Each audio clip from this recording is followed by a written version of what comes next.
Hi, welcome to Bear Mountain.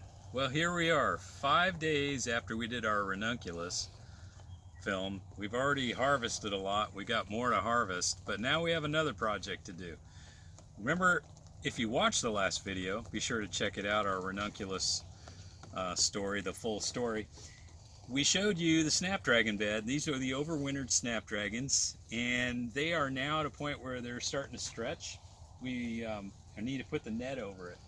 And what we do is we try to put an anchor system in using metal hoops spaced every 5 feet, and the net is suspended between the sides of the actual hoop itself.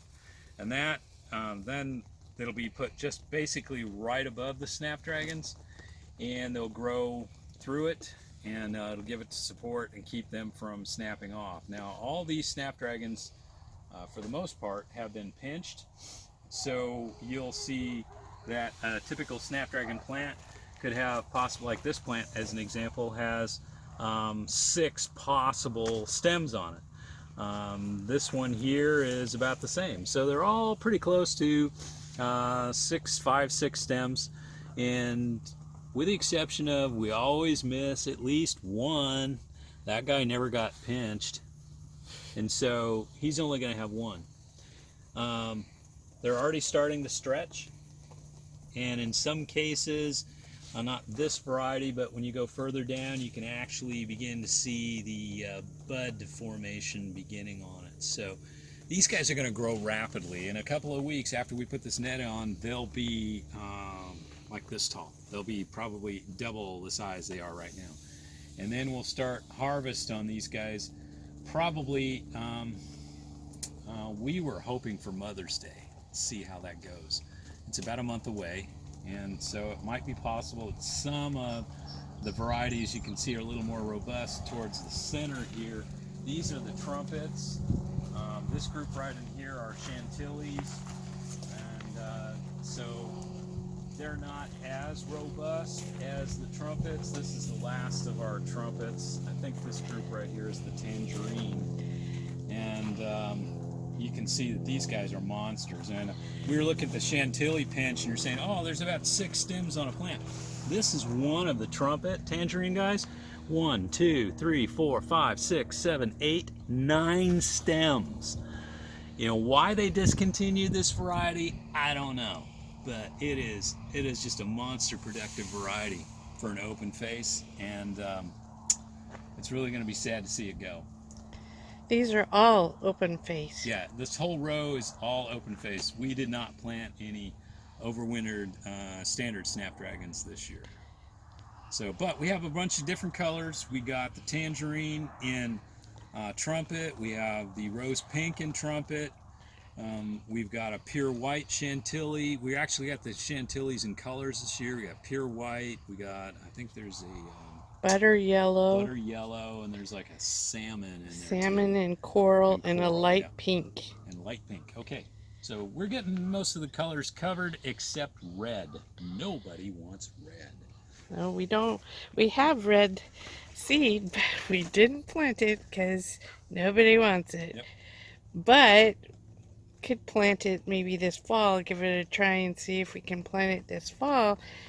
Be a better color then, but I don't know if it'll work. But it's worth an experiment. Yeah, chantillies are a group 1, which means they tend to do their vegetative growth under lower light conditions and bloom earlier.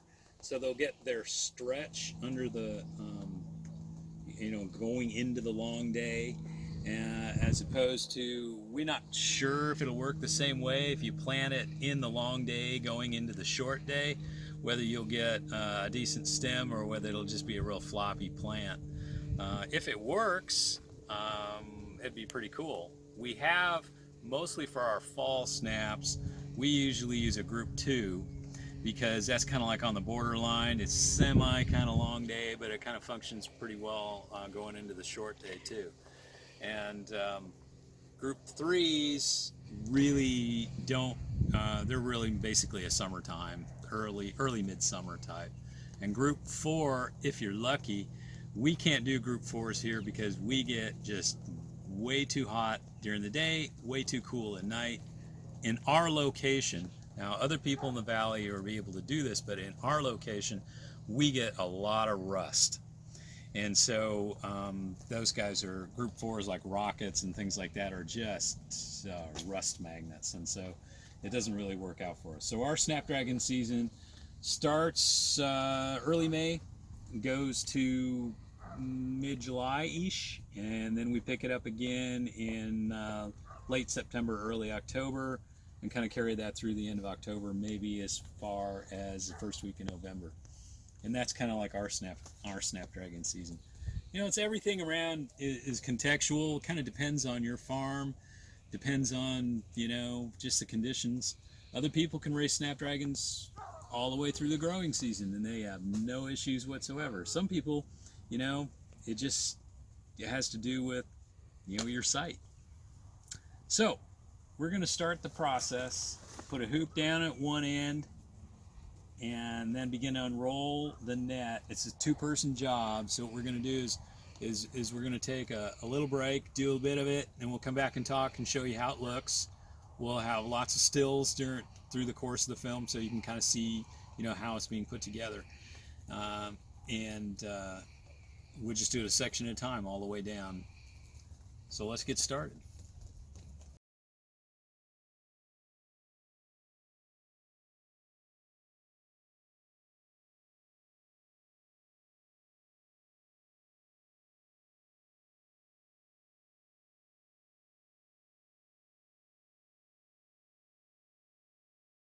The netting we use is called Hortnova netting.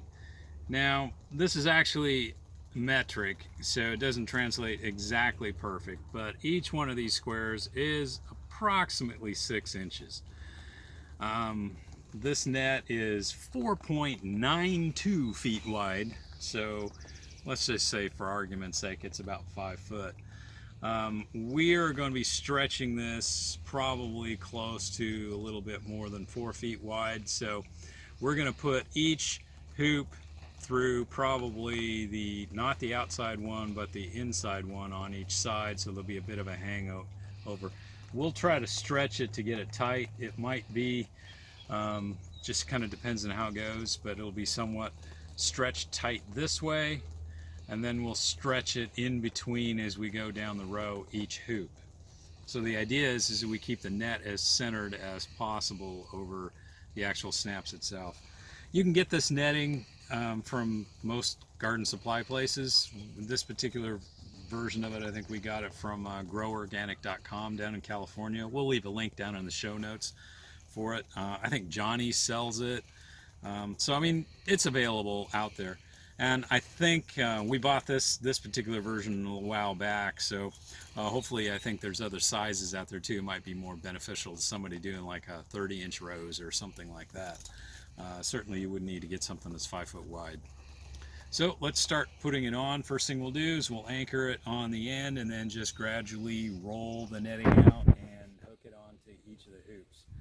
We've kind of put some temporary hoops over our ground stakes just to kind of hold them, and what we'll do is we'll stretch between each hoop, and then we'll put an additional hoop at the 5 foot mark. So there should be support on the side every 5 feet. So let's get the process started.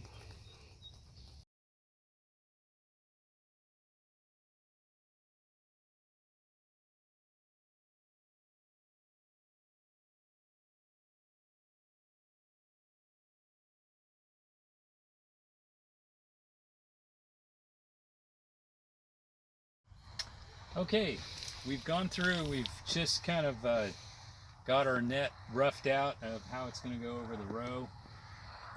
These hoops ultimately are going to be spaced 5 feet apart, and we've got the net a bit elevated right now. This isn't where it's going to be. We're going to fill in now these original hoops that when we roughed this out, for the most part they're 10 foot apart.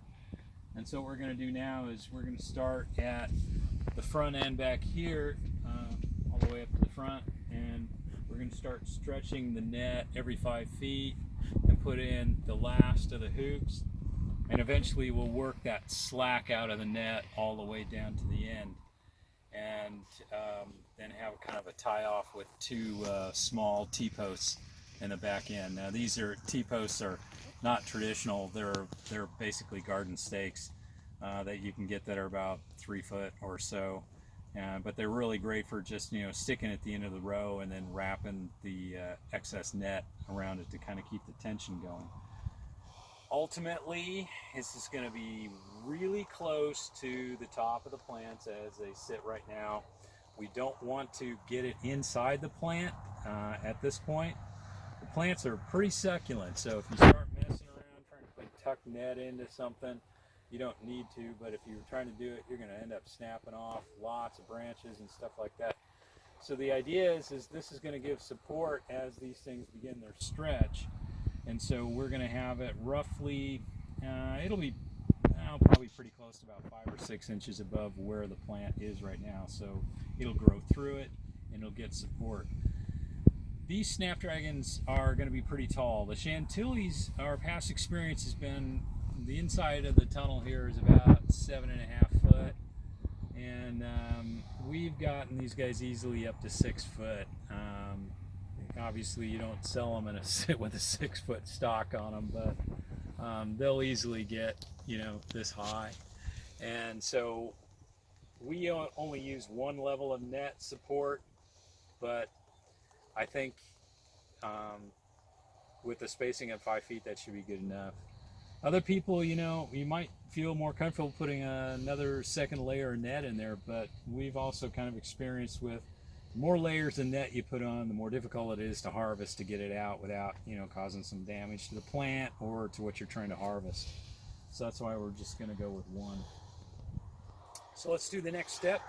Let's start the tensioning process and getting the net leveled out to where we want it to be.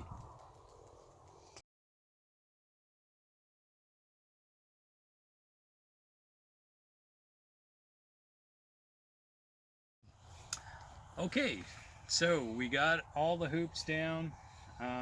We got the netting stretched out.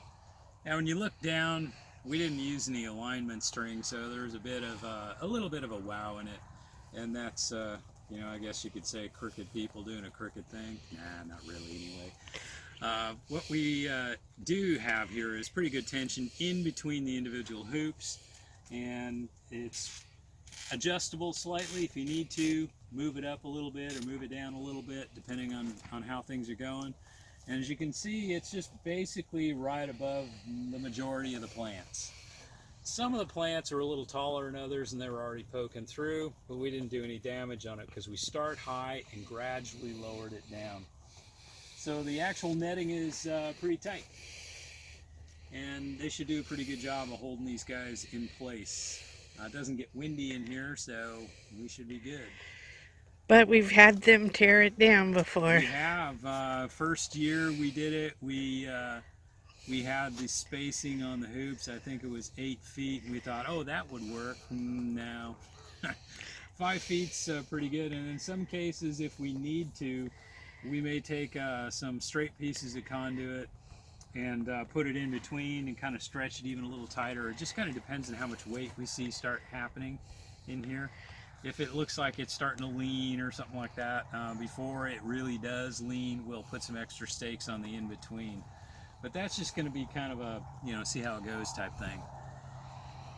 We actually got this idea. I want to give credit where credit's due.